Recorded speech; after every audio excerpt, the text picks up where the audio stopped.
Hello, everybody, and welcome on back to the ArchaeoGaming Conference 2022. I am here with Pixlriffs to talk about archaeology and Minecraft. I have to say that when I first heard you talk about your empire in your first episode of Empires SMP Season 2, and you said you were being an archaeologist, I was like, hang on now. we need to talk. This is going to be great. And this conference was coming up, and it just seemed like a perfect opportunity to get a sense of what I don't know, to just pick your brain a bit about archaeology and Minecraft. And so this is Yeah. a fairly chill conversation. We're not expecting to it's not a super formal thing.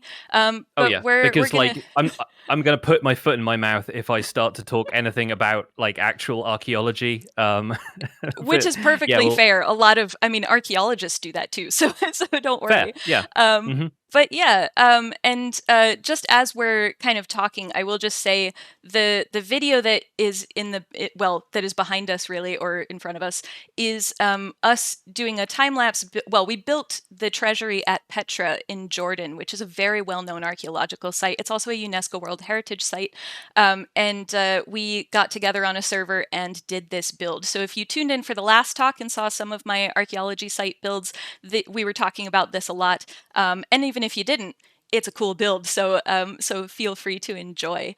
I think we did pretty well. I'm I really think so happy with it. too. Yeah. I think you'll notice that we couldn't get the statues really. There in everywhere you see granite in that second level, there are statues, and we couldn't quite get those due to scale issues in Yep. Minecraft. Scale and people in Minecraft, statues are hard. hmm And I think when I was doing the Temple of Zeus, I just gave up and didn't build the statue because I had like a 2x3 square. I was like, this is not going to work. so, Yeah, so there's yeah. a couple of ways that you can fudge some things, and you can use armor stands, which Mm-hmm. are normally just like freestanding suits of armor that you can place in the game. They're about player Yeah. scale, Mm-hmm. and you can pose those to a limited extent. But if you start to get into the individual like little poses that you can put them in, you're going to be Yeah. there for an additional 2 hours. And Yeah. there are people who specialize in that. Zombie Cleo Yeah. springs to mind, and oh my goodness, the amount of time and effort and dedication that goes into that kind of stuff. Yeah. This was a little bit too casual of a project for us to really put that amount of effort in. Sorry, Yeah. but it came together pretty well regardless. Yeah. It's all about approximation and kind of fudging some of the details to give people the bigger picture. Exactly. And this was a project that's an example, again, of something I was talking about earlier, where we had the scale, but we also kind of had to fudge it a little bit. It's a Yes. little bit wider than it's supposed to be technically, but it doesn't really matter, and the sense of the place is still there. So that's something to keep in mind with archaeological builds in Minecraft, is that you fudge the details a little bit in favor of immersion and narrative and everything. And I think this build came out really well. It's really really cool. I was looking at it again today, and it's just good. It's a good Do, build. do you want to briefly credit our sources? Because there were some fantastic resources that you were able to link me to Yes. online that gave us 3D models and photo reference and drawings Yes. and sketches and all sorts of stuff that we were using throughout the process as Yeah. reference. So, hang on. Let me see if I can. Have I closed out of their window. So I was like, can I get their link really quickly again? The Hang on. This is, yes. The Zamani project is a archaeological documentation project. They do a lot of 3D modeling, and my PhD was actually in 3D modeling, so I can navigate 3D models quite well. Theirs are really really good.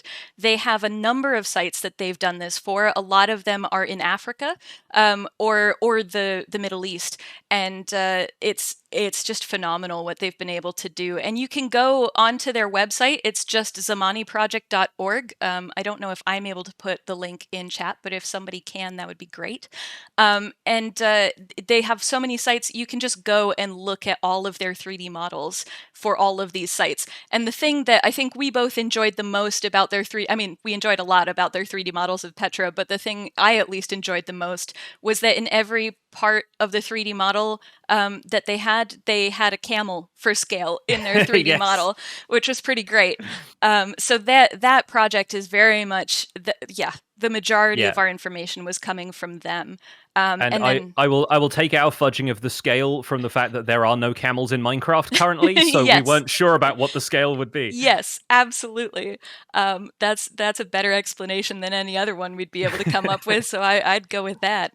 So I very much recommend, and yeah, Short Rounds put the link in chat, so I very much recommend checking out their website. They have so many sites, and it's you can just explore the 3D models. They're all on a site called Sketchfab, which is a site that's been around for a while hosting 3D models, and you can just explore them. It's really, really cool. So big props, major props to the Zamani project.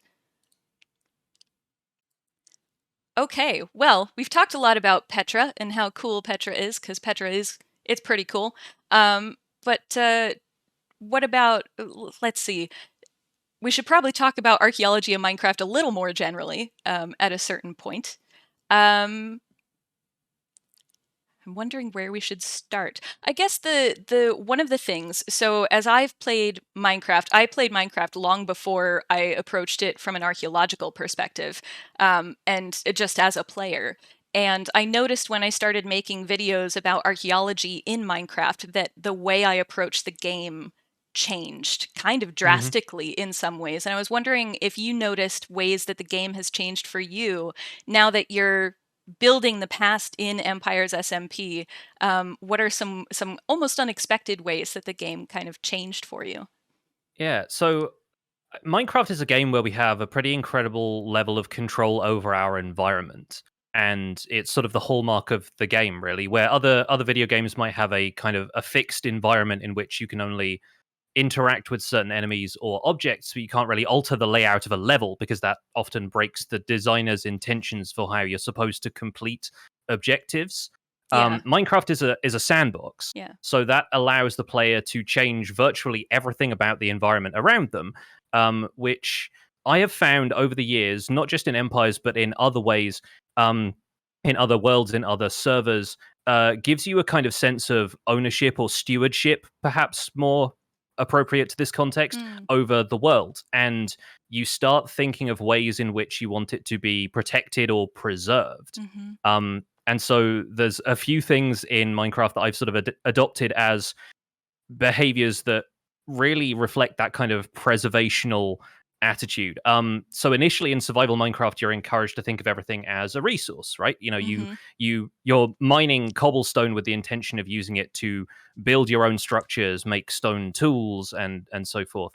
And later on, once you start to develop abundance of certain types of resources, you start to be a little bit more specific about when you acquire different types of resources and what you use them for, and whether that stuff is being put back into the environment. I mean, I think the most basic example is when you chop down a tree, the leaves will typically decay, or you can break the leaves manually, and they will drop saplings. And more often than not, if you are used to the gameplay cycle of Minecraft, one of those saplings you just replant on the spot where the tree was taken down. And that means that not necessarily an identical tree, but a similar type of tree is going to grow in the same place. And you start to think of things as renewable resources. Later on, obviously, you know, there are some more fantastical things like the ability to farm bone meal, which is in Minecraft, it's used as a kind of instant fertilizer. You throw a handful of bone meal on a crop and it grows one stage, so you can instantly grow food, which is required for the player's survival. And the earliest sources of bone meal available to the player are composting things. If you can grab a bit of wood and throw together a composter, you can start to compost leaves, other saplings, surplus crops, other kinds of organic waste. Alternatively, you can go out and attack an animated skeleton carrying a bow and arrow.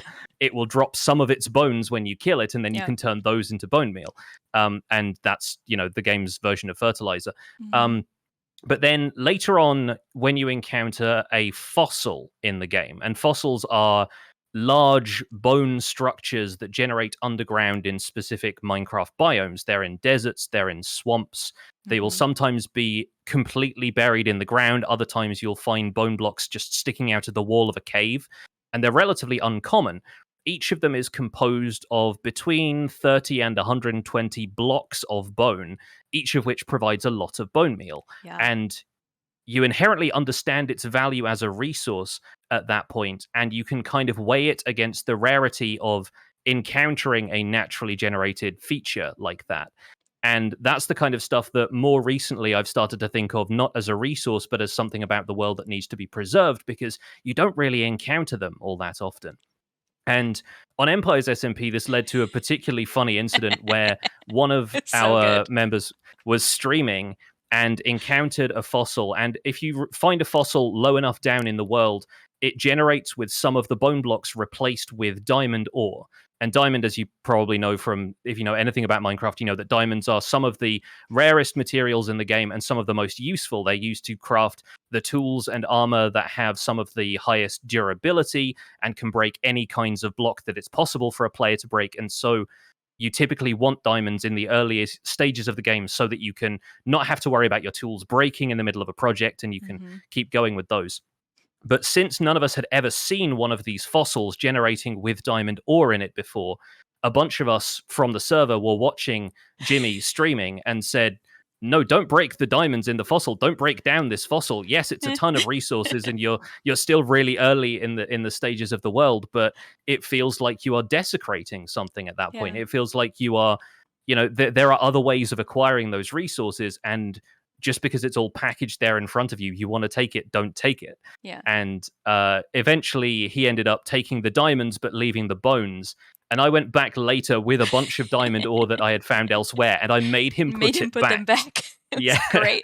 which has kind of turned into like a bit of a plot element. We were talking about, whether or not he was cursed as a result of disturbing the bones of this ancient creature, but in the end, it turned into something that we wanted to preserve. And I even went back and built a kind of facsimile of a display case around it with him later, with like a little gold plaque on the front of it that said when he'd found it, and glass all the way around the outside to prevent anybody from disturbing it in future. Yeah, and I think there was a really interesting discussion that you and Jimmy had about, is the fossil, if the diamond ore that gets put back isn't the diamond ore that was taken out, does it still count as a fossil? The ship of Theseus problem. Exactly. Yeah, it's like, is it still the same fossil? Yeah, it's a discussion that happens in archaeology all the time as well, of, if a building, if its walls get replaced and its doors gets replaced and, the roof is different, is it still the same? I mean, it's in the same spot, so it's technically the same building, but is it, and what I really loved about that interaction as well is that you then built that case around it with a documentation of, what date Jimmy found it.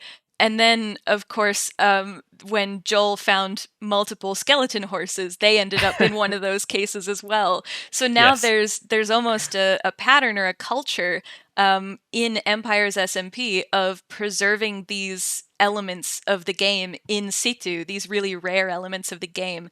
They haven't been, like, the fossil is where it was still found. It wasn't like it got moved or anything. And the same with the horses. They're basically where they were found, or at least where Joel put them once he found them. In a really inconvenient place for Joel as well, which I found quite funny. It's quite great.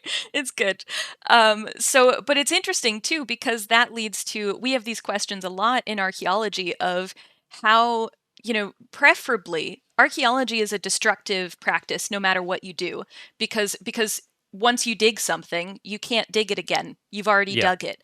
And so a lot of archaeology is figuring out when to dig something and when to preserve it in the ground. Or if you can't preserve it in the ground, preserving it somewhere else and where that other place is. So it's really interesting to see that within only a few weeks of Empires SMP existing, there's already these questions of what do we do with these rare things that we find, and how do we preserve them? And I think somebody in chat, sorry, I need to scroll up to find who it was. I think it was, Classy Phantom was talking about the sense of preservation. Actually, a number of people were talking about preservation, and one of the things that you were mentioning is preserving a landscape. So digging, when the then named mesa biomes first appeared, you said that for you and various friends, it was a craft to really kind of dig underneath the mesa biome so that the actual surface of it looked the same.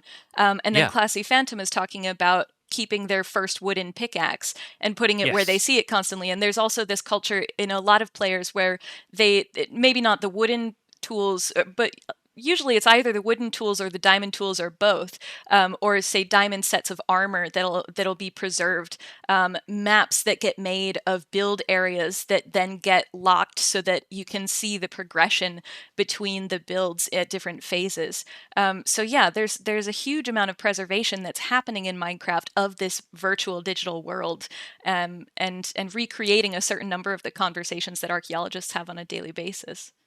Yeah, I think one of the key differences in Minecraft is that because of the way the game's mechanics have been structured, so many of those materials are renewable. So Mm. ore blocks are potentially an example of one resource that isn't. So if you were to dig out an entire mountain and take all of the resources from it, which are the more precious resources, everything from coal through iron on down to diamonds, emeralds, and redstone, and all of the other ores that you'll find, you could then fill the entire thing back up again with stone that you have generated renewably by having Mm-hmm. lava and water mix, and that generates a Yeah. block of cobblestone, or you can have it generate natural stone, which you can then pull out and put back in whatever location. You could effectively restore the landscape minus those precious resources, Mm. and it would be as though things were virtually untouched. But you're also talking about an infinite world, or more or less. I mean, Minecraft worlds are not infinite, but they are They're very near enough large. infinite that Yeah. yes, nobody. I think it would take a lifetime to fully explore one Minecraft world, and you might be, Yeah. other generations might have to take over at that point. It'd be a full-time job at least, but Yeah. I think the amount of resources that we know for certain are out there in the world because of what is known about the game's structure, it trivializes some of those preservation things. So we're doing it out of a sense of role play and Mm-hmm. sentimentality more than we are out of a necessity, out of a desire to keep some of that stuff Yeah. precisely as it was, for preserving it for future generations. Yeah. And there is an element there of the types of preservation that we see in Minecraft, at least on a more public scale, are the Minecraft servers that are, major SMPs with content Hmm. creators. And there is a degree to which you don't want to destroy the landscape because then your content doesn't look as good. so Yeah. so there is a part of me that wonders I mean, having been on private servers, it does end up being similar, but I wonder if there's almost more of a sense of needing to preserve the landscape itself in among content creators in their SMPs than necessarily in, say, private servers or other players. Yeah, I mean, with SMP especially, and with video content and streaming content, a lot of the Yeah. time we can think of the world more as the set for a TV production or a film, more than a place that we are actively living in. So Yeah. it's more about, you wouldn't want to go onto a movie set and then tear down half of the scenery before they were done with it, and it's the same kind of principle. Yeah. If you've got something that you're really happy with, a landscape that you've got in the background, you don't want somebody to come and take all of the snow off the top of your mountain when you thought it was really pretty with all the snow still there. Yeah. And yeah, that's where potentially, things can get a little bit tense between different players. But it's all about understanding what the environment signifies and what changes everybody is planning on making to it. So a lot of it just comes down to communication between players at that stage. Yeah. And there's a question in chat. There is one that's a little further up that I do want to get to, but there's a question on this topic in chats asking the sense of preservation, if basically the sense of preservation emerges from the players rather than the setup of Minecraft. And I would say that's the case because Yeah. Minecraft doesn't there aren't really rules in I mean there are technically game rules in Minecraft, but if it's your own world, you can do whatever you want. So nobody's stopping you from completely destroying a desert biome for all of the sand that it has. Oh yes. And a lot of there's a lot of that content as well on YouTube channels and SMPs and things in those public servers. But a lot of the time, what people in those do is they go to a desert biome that is so far away from where everybody else is that it doesn't matter that it gets completely destroyed. But there is this interesting element of preservation of the landscape that the players are playing in, but complete destruction of the landscape that they're not playing in at times. And part of that is because of the resources in Minecraft. In order to build things, you do need to collect the resources from the world. You start with nothing. And some of them are renewable resources, but things like sand are not. And it kind of depends on the resource. So things that are rarer do have a tendency to encourage players to go into a preservation mode, such as, say, sand or gravel, but even things that are more precious, like diamonds or netherite or something. There are lots of players that will collect all of the ore that they find of precious metals until they can get an enchantment that allows them to get like 2 or 3 times as much of the precious thing that ore is. So say diamond ore, it'll allow them to get 2 or 3 times as many diamonds as they would if they had just mined it originally. So there are lots of people who will preserve those until they're at a certain stage of the game, and get very annoyed if anybody else comes along and takes their diamond ore. My personal one is emerald ore. Emeralds Yes. are used as currency for trading with Minecraft's indigenous population, the villagers. And we could get into a whole philosophical discussion about whether or not the player is indigenous. But either way, emerald ore can be found throughout the environment in mountain biomes specifically, which are a subgroup of biomes. There are about 50 biomes in the world. Mountains count for about 5 of those. So you're still only finding it in about 1/10 of the area of the world. You only find it within a certain range of depth in the world, and when you break it, it turns into 1 emerald, or if you have an enchanted pickaxe that allows you to get more resources, it can break down into a maximum of 4 emeralds. But emeralds are so easily acquired from villagers. If you want to trade sticks to a fletcher so that they can make more arrows for you, then you can acquire emeralds so easily that way. You can chop down a tree and trade to get enough emeralds that you've probably got 4 emeralds. So there really is no functional reason to break emerald ore at all. And so that's become my personal, I don't want to use the term crusade, but that's the kind of how I'm thinking of it. Of like, I try and encourage people to preserve blocks of emerald ore instead of breaking them, because those are effectively one of the rarer blocks of ore in the game, because they can only be found in such a small area. And there's no need to break them down for currency, because you can acquire currency through trading. Yeah. I particularly love in your latest episode of Empires, the creation of the emerald ore fountain, where basically people can come and deposit emerald ore and get probably more emeralds back than they would have ever gotten from the emerald ore in the first place. And the entire reason is so that Pix can have all of the emerald ore, and people can still get their emeralds. But it's like, please don't destroy the emerald ore. I will give you more emeralds. I will give you a better deal. I joke that I'm hoarding it like a dragon, but what I really want is for it to, the assurance that it has not been broken is really what I'm after. One of the questions we had earlier, hang on, let me scroll to it, is curious to know whether our sense of preservation in Minecraft has now translated into having a greater sense of preservation in the real world. This is from IndieCraftCom. Or was it our existing sense of preservation in the real world that has translated into preservation of our Minecraft world? Which I think is a really interesting question. Yeah, I think in my case, the instincts probably grew up together rather than one happening and then the other. I mean, I've always, since I've been a kid, I've gone to museums, and the UK has some fantastic museums, especially in London. And I've always loved going to the Natural History Museum and a few other places. And in my adult life, I've returned to those with much more enthusiasm than I think I had when I was a kid. And it was just someplace your parents took you to for the day. But yeah, I think obviously Minecraft has taught me a lot about valuing certain things, and a lot about, social interaction in a space where you can make as many changes as you want to.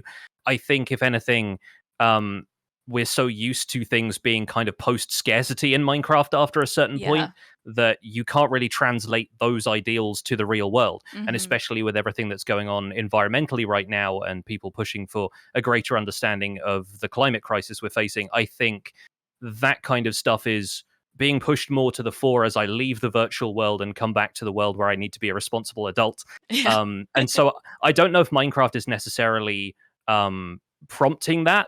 But I think it's still a force for good. If you look at what the Minecraft team is doing in a kind of on a meta level from the game itself, Minecraft has been responsible for a lot of conservation charity work when it comes to Yes. and non-profit work when it comes to preserving coral reefs. Mangrove biomes were recently added to the game in the most recent update, and that was kind of prompted by one of the Minecraft developers having a project called Love Tropics, where every year they raise money for a conservation charity working in the tropics of the world. And that was focused on mangrove forest in Costa Rica in, I think, last year.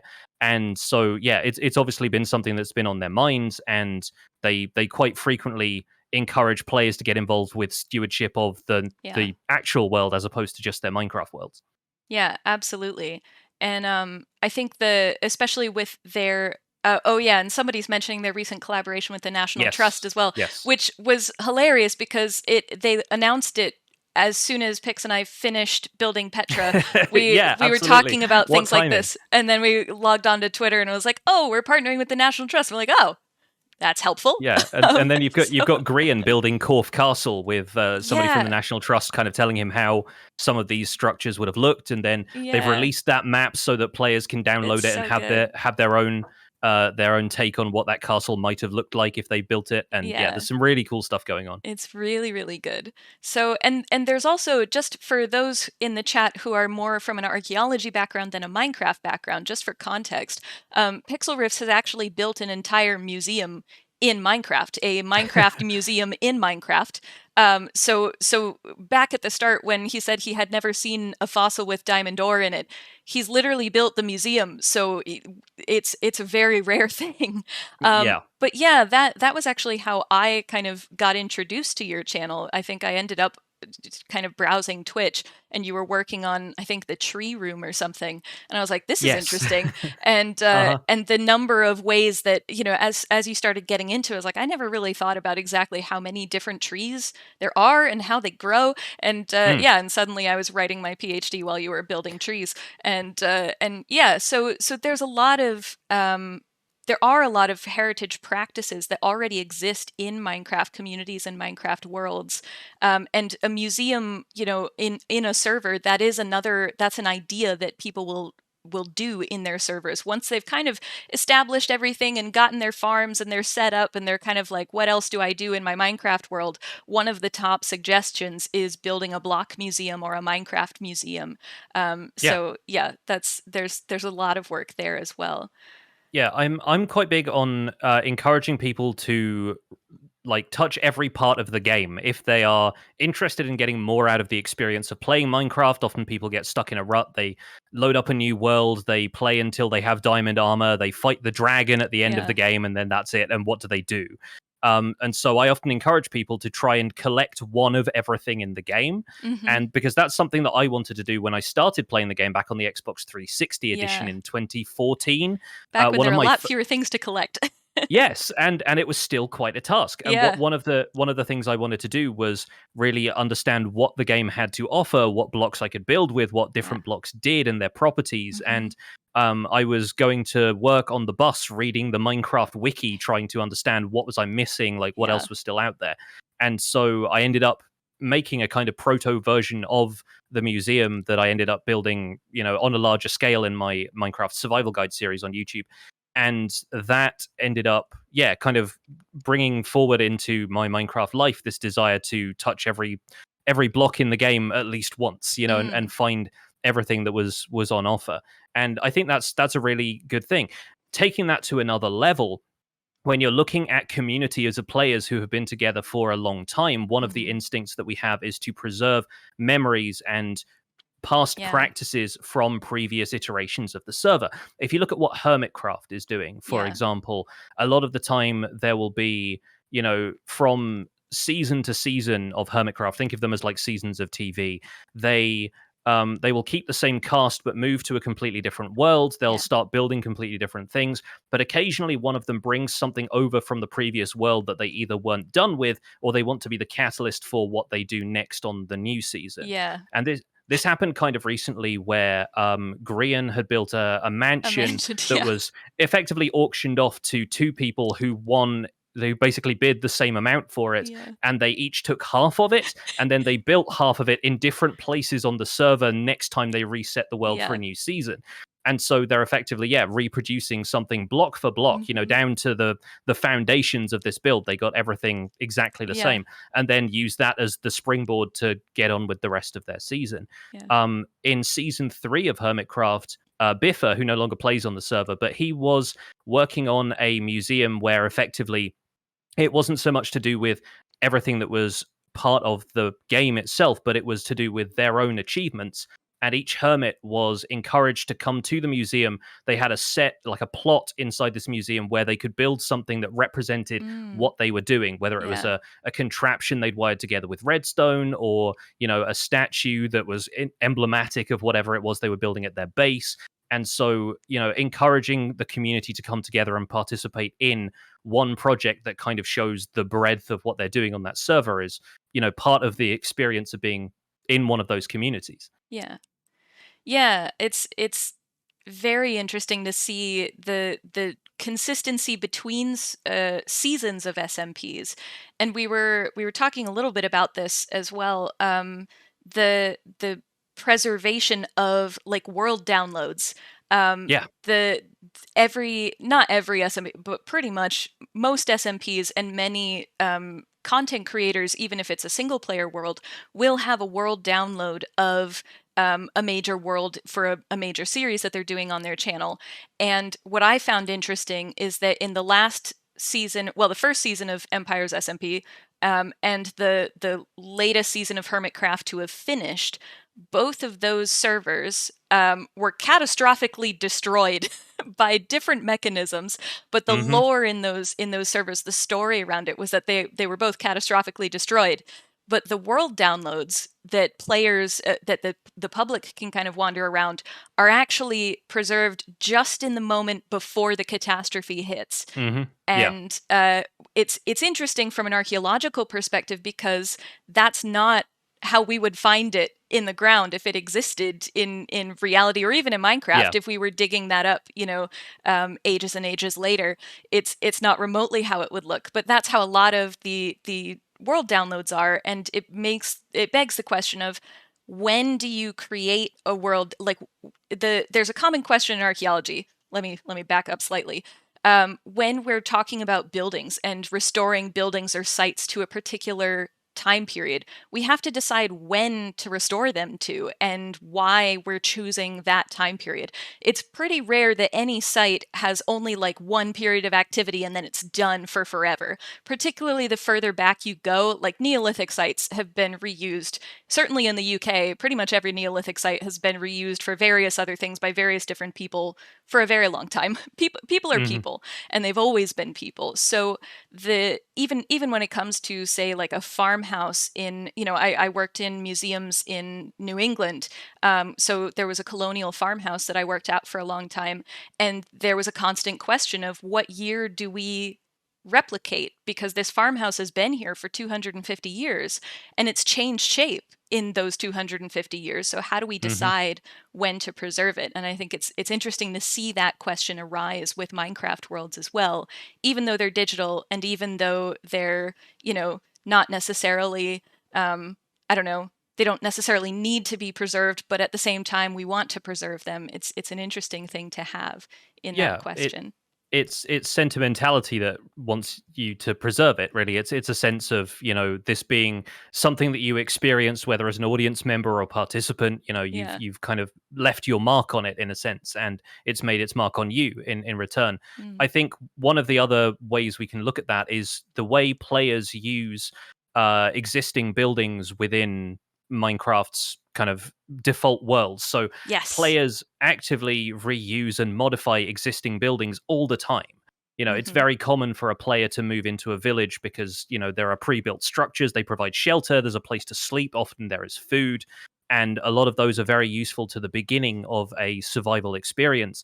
And so when you're done using that and you decide, hey, I actually want to move out of here because there's not enough space to store all of the items that I've got, or, I have long-term plans to build a more grand house for myself, or you want to go elsewhere in the world and you don't think you'll return to this, do you pack everything up and leave and make it as though you were never there? Because, the villagers don't have the kind of memory that stores, they don't have an oral history of any kind. They're not going to say, a player stayed here once. You can leave that area and have it be as though you were never there, despite it having had such an impact on the beginning of your experience in that world. And so there is, because it's digital and because everything is a block and it's so clean, there is the ability to kind of, cover your own footsteps and make it appear as though you were never there, even when it can have had a remarkable effect on the beginning of your experience. Yeah, and I think it's actually almost even more common for players to just leave the spawn area, get the first bits of wood, make the wooden tools, maybe get some stone, and then just find a different biome. Because a lot of the time, there are many players who will find seeds that they're actually, and seeds in terms of Minecraft worlds that they're interested in playing in. But there are also a lot of players who, to be honest, can't be arsed. So, so they just keep doing random seeds until they find, or they do a random seed and then find the biome that they want to build in. So there's kind of these two different ways of approaching the game, but as you say, it's entirely possible to be in an area of the game and have no record of being in that area of the game. And RIG Christie is saying that the Historic New England, which is the company I worked for actually, that they came to the conclusion they were often restoring a building to something that it had never actually been in the first place, because they were trying to highlight all of these different periods, which I don't think we necessarily get in Minecraft worlds, but only because, and this is another element we've been talking about a little bit, only because there's less tendency for players to take a build down once they've built it. There's an element of, I've built this building, I don't want to destroy it because I spent so long building it, so I'm going to leave it there. So if I need another, if I need more space or if I need another building, usually players will more, say, add on to a build that's already there, or they'll build a new building or dig down into a cave or something, rather than taking an actual building down instead. Yeah. Let's take another example from the generated structures in Minecraft. If you go into the Nether, there are two different types of structures you will typically find in the Nether. The larger ones, at least, are Nether fortresses and bastion remnants.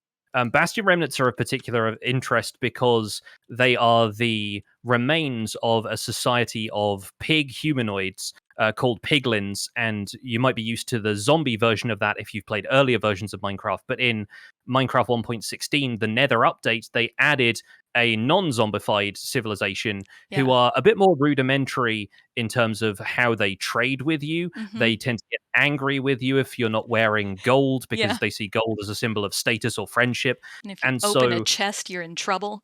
Yeah, exactly. Like, they're very protective of their resources, and they are basically this long lost civilization, and it's left to the player to speculate about how they ended up there, if it's where they originate from, or if they came from the overworld or anything like that. There's a variety of theories out there about which way this could go.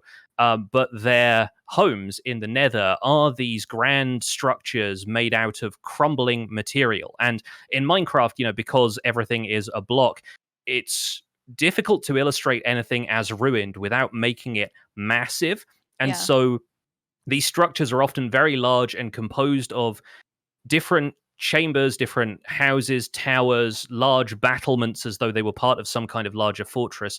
But then sections of them have been systematically removed and almost like carefully removed by the developers when they were designing the structures, to look as though they have crumbled away and that the past has had an effect on them.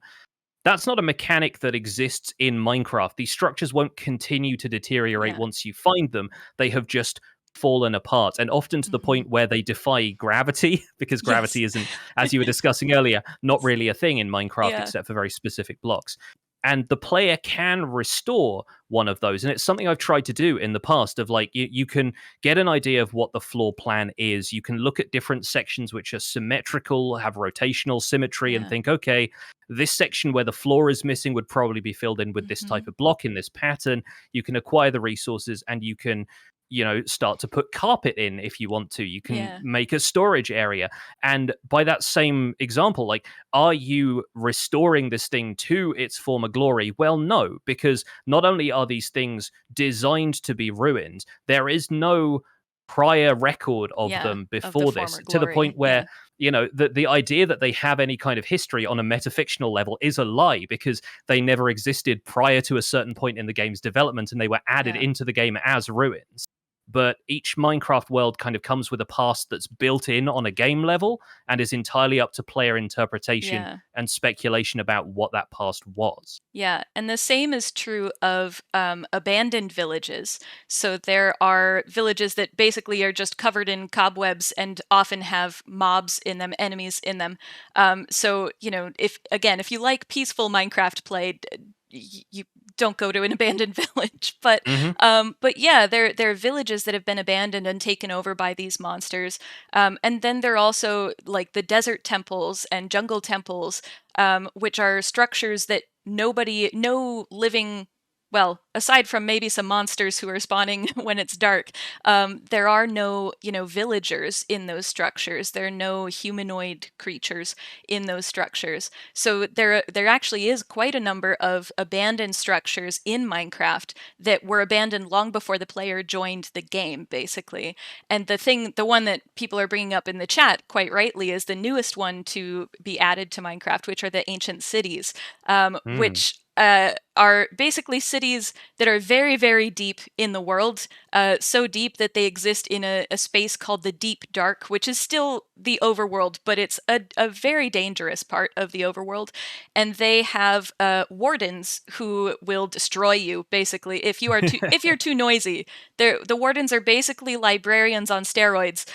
If you're quiet enough, they don't really care, but but if you're not quiet, they have a lot to say about it, and they're very, very dangerous. And that's one of the first, or one of the only really monsters in Minecraft where the design is to avoid them rather than to fight them. So ancient cities have caused people to approach these spaces. Well, the wardens have caused people to approach ancient cities really in a very different way to how they approach the rest of Minecraft. But there is also a lot in ancient cities. There are redstone circuits. So redstone is basically Minecraft's equivalent of electricity, for those who don't necessarily know. It's more complicated than, well, I'm not an engineer. So so Me redstone neither. redstone feels complicated to me at a certain point. I know certain circuits, I've just got them memorized and I know they work, and then other ones I'm like, I don't know what's happening here. I'm impressed that somebody can make a robot in Minecraft. I don't know how to do it myself. But there are those kinds of circuits down there, and it's very clear, there are chests with goods still in them. So there's definitely this sense that it is a past civilization that was there that no longer is anymore. And the question becomes, where did they go? And did they bring the wardens, or are the wardens part of the reason they left? So yeah, there's a lot of the structures that exist in Minecraft are really quite interesting in that regard.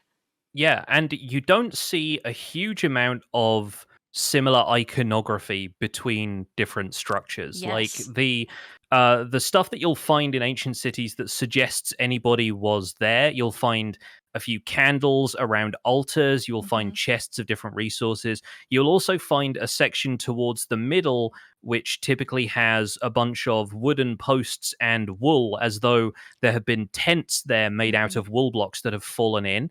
And if you dig those up, there's even a campfire unlit underneath Yeah. all of those. So Yeah. it's kind of implied that this was some sort of campsite for somebody else going down there and finding the site afterwards, and then Hmm. maybe disappearing in mysterious circumstances. Because Yeah. if you imagine this having been a city, there is no real reason for there to have been a campsite outside of where people might have been living Yeah. in the first place. Exactly. Um, and so that also serves the gameplay purpose of providing the player with wool, which you can then repurpose to walk around on, because that muffles your footsteps and it's Hmm. harder to be detected by the warden. So it serves a lot of different purposes. But from a world lore perspective, it suggests that there are people other than you who have gone there before. And Yes. again, what's happened to them is kind of curious. Yeah. But if you look at other civilizations that use wool, the villagers will use it Hmm. occasionally in their villages. They have beds which are made of wool. And I think the other group that uses wool most commonly is illagers, who are a kind of an offshoot of villager civilization. They're the grumpy cousins of the villagers, and they're typically more hostile to the player, and they live in these large woodland mansions. But Yeah. a lot of their iconography is very self-centered. They tend to build large wool faces of themselves that hang in corridors. They have large kind of wool statues of one of them, like holding a shovel or a wand or something like that. I'm not quite sure what it's supposed to be. Yeah. And they've got like a variety of different wool statues that you find if you explore a woodland mansion.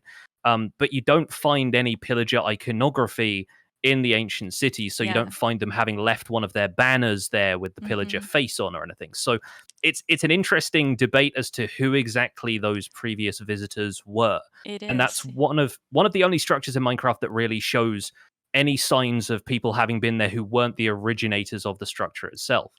Yeah, and there's also, because I was kind of looking at the wiki for ancient cities just to get my head around some of the bits that I'm not as familiar with, and I came across a note that there are in at least certain ancient cities, a certain number of the structures are reminiscent of woodland mansions and pillager outposts, Hmm. which I kind of clocked before, but hadn't necessarily with connection to ancient cities. But it does propose a possibility that, say, the skulk coming out of the ancient city has corrupted people, or has, has done something, and then, you've got villagers and then you've got pillagers, and there's a whole bunch of potential Mm. lore there. But it is interesting. I think, as you say, it's one of the only structures to have a sign that people who weren't the originators were also there and investigating, but also b to have similarities to other structures in Minecraft that are not remotely connected to the biome that this structure is in. Yeah. Yeah, so it's very interesting.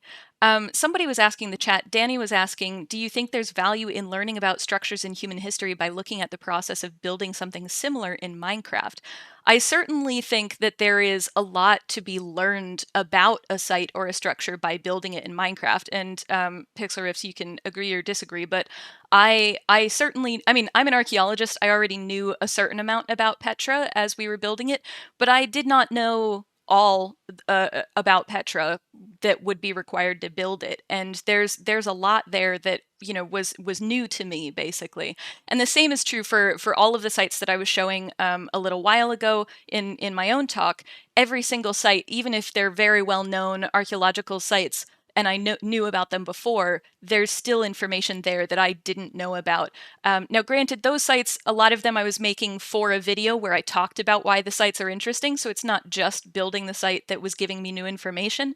But there's an element of building a site, and the same is true for, say, photographing a site, or especially making a 3D model of a structure. It's a similar, having done both, it's a similar kind of sense of you end up becoming kind of intimately familiar with the structure because you're physically creating it.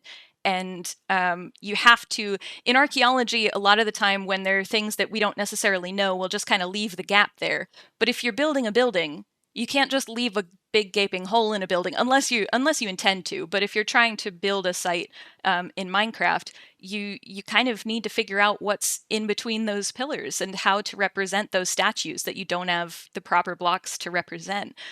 So that's, I think the answer is absolutely. What do you think, Pix? Yeah, I mean, it kind of reminds me of the conundrum that the cosplay community often has when people Mm-hmm. haven't seen like a certain costume that they want to do from the back, and you Mm-hmm. kind of have to figure out, on the fly what you're supposed to be doing with that. Yeah. And so, yeah, like you can decide whether or not to make the structure completely symmetrical and have the back be the same on the front and that kind of thing.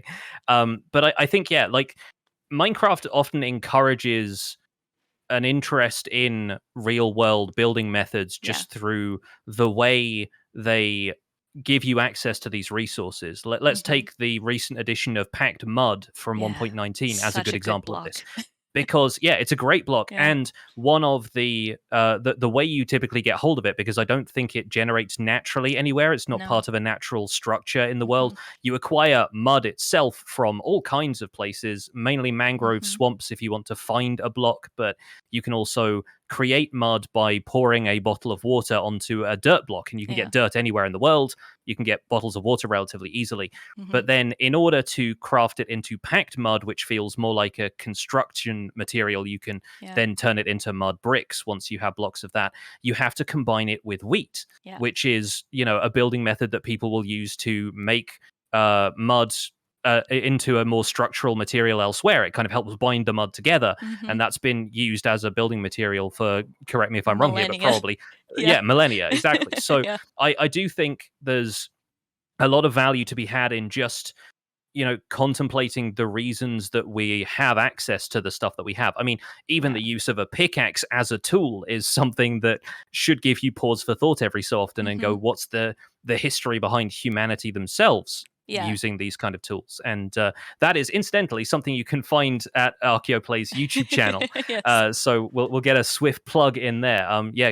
Go and check out Heather's series, because just learning about how silly it is that we make wooden tools at the start of the game has kind of changed my perspective on the early game of Minecraft. So I thoroughly recommend it. It is a bit silly, and ignore the fact that I fall into a ravine in episode 1 because I hit the wrong button. Just gloss over that. It happens to the best of us. Yeah, it happens to the best of us. It happened to me all the time. But yeah, it's what's funny is that we were talking a little bit about the wooden tools as well on when we were building Petra, and then I saw on Twitter an archaeology story where they found an intact wooden shovel. And I was like, we spoke too soon. Yes. So, the Minecraft players were there early. They did it. Yes. Yeah. So the wooden pickaxe I'm still skeptical on. But at least for mining stone with a wooden pickaxe. But yeah, it's definitely interesting playing Minecraft from an archaeology perspective for me, because a lot of my stuff, my content is teaching people about either humanity or a different site or archaeology itself. And so it's, for example, approaching villages, I can't just go and raid the village like pretty much every player does, or, get additional villagers. If I have a village that doesn't have a farmer in it, it's not really my place, actually, in an archaeological, anthropological playthrough to bring a farmer to that village. So the first village I found had 4 leather workers and a blacksmith. And I was like, this is the least useful village for me to be in. The most industrial village you'll ever find. Yeah. It was, so we had a whole talk about, the episodes there are talking a lot about different economies and how to kind of ingratiate yourself with a group that you've never met before. But yeah, it is one of those things of, oh, right, I'm not going to approach this village for for produce, because they're not going to have any. So yeah, it's definitely very interesting. I am very conscious that the next talk in our conference is happening soon, and archaeologists are reviewing the Uncharted movie, which is also pretty apt following this talk, because there's a degree to which Pixlriff's skin for Empires SMP looks a bit like Nathan Drake. So a little bit, yeah. I gave 3 different reference images which were nothing to do with Uncharted to an artist who was going to do the skin for me, and they came back as Nathan Drake, and I went, well, I guess this is fate. Right. It's happening. Yeah. But please do stick around for that. I'm sure it's going to be fascinating. I will recommend Emma Yasui's talk on Zelda Breath of the Wild and the influence of the Jomon period. I hope I'm saying that right. Yes. Really fascinating stuff. I watched that talk earlier and I thought it was really cool. Yeah. Breath of the Wild is another influence that I'm bringing to my Empires SMP series, along with Elden Ring, which there is going to be a talk about tomorrow, which I'm very excited for, although it's quite late for me, so I may not stay up in time to watch it, but I'll definitely catch the VOD.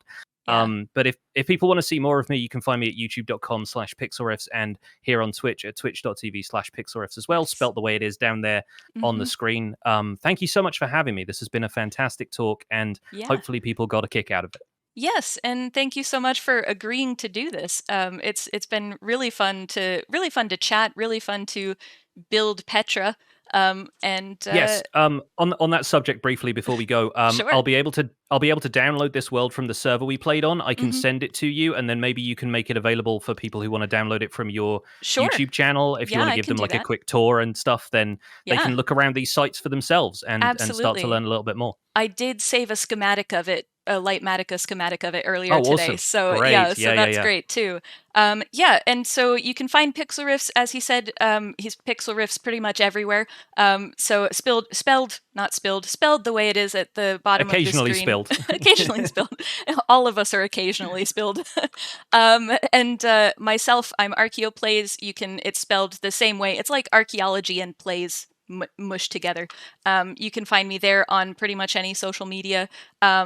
And yeah, I hope all of you enjoyed this talk, and I hope those of you who are interested, which is hopefully all of you, stick around for archaeologists reviewing the Uncharted film, which is probably going to be a hoot and a half of archaeologists discussing a few years ago, there was an archaeologist who live tweeted playing Uncharted, and it was hilarious. So I can only imagine what archaeologists reviewing the film is going to be. But yes, thank you all for tuning in.